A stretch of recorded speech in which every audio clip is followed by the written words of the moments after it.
नमस्कार साथीहरु, तपाईहरुलाई साइनो नेपाल टेक्निकल युट्युब च्यानलमा स्वागत छ। यदि साथीहरु तपाईहरु पहिलो पटक यो च्यानलमा भिजिट गर्दै हुनुहुन्छ भने यो च्यानललाई सब्स्क्राइब गर्नुहोस्। छेउमा रहेको घण्टीको चित्रलाई अल नोटिफिकेसनमा सेट गरिदिनुहोस्, किनकि साथीहरु म यस्तै प्रकारका टेक्निकल भिडियोहरु, इन्फर्मेटिभ भिडियोहरु तपाईहरुको सामु लिएर आउने गर्छु। ल त साथीहरु, भिडियोतर्फ लागौं। नमस्ते साथीहरु, च्यानलमा स्वागत छ। साथीहरु, लागौं आजको विषयवस्तुतर्फ। आजको विषयवस्तु रहेको छ कसरी तपाईले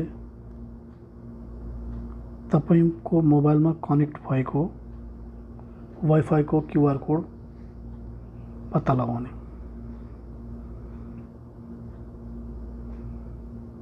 तपाईको मोबाइलमा यदि कुनै वाइफाई कनेक्ट छ भने तपाईले त्यो वाइफाई को क्यूआर कोड सजिलै पत्ता लगाउन सक्नुहुन्छ। आज यही विषयलाई लिएर म भिडियो बनाइरहेको छु। साथीहरु, सिकौं कसरी वाइफाई को क्यूआर कोड पत्ता लगाउन सकिदो रहेछ। तपाईको मोबाइलमा कनेक्ट भएको वाइफाई को क्यूआर कोड तपाईले सजिलैसँग पत्ता लगाउनुहुन्छ। सबैभन्दा पहिला साथीहरु, तपाईको वाइफाई कनेक्ट भएको छ भने वाइफाईमा यसरी टच गरिराख्नुस्। त्यसपछि यहाँ देख्न सक्नुहुन्छ तपाईको वाइफाई कनेक्ट भएको नाम, जस्तै मेरो यहाँनिर कनेक्ट भएको देखाइरहेछ। भन्दा यतापट्टि एउटा सेटिङको अप्सन छ, यसमा टच गरौँ। त्यसपछि साथीहरु, यहाँ तल देख्न सक्नुहुन्छ फरगेट पासवर्ड अनि क्यूआर कोड। ल हेर्नु साथीहरु, यो क्यूआर कोड भनेर टच गर्नुस्। र साथीहरु देख्न सक्नुहुन्छ तपाईको वाइफाई को नाम र क्यूआर कोड देखिसकेको छ। अब यही क्यूआर कोडलाई तपाईले कपी गरेर अर्को मोबाइलमा सिधै कनेक्ट गर्न सक्नुहुन्छ। आज छोटो भिडियो थियो, इन्फर्मेटिभ भिडियो थियो।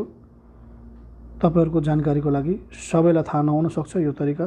थाहा हुने व्यक्तिहरुलाई एकदमै राम्रो, जसलाई थाहा छैन त्यो व्यक्तिहरुको लागि एकदमै हेल्पफुल हुनेछ।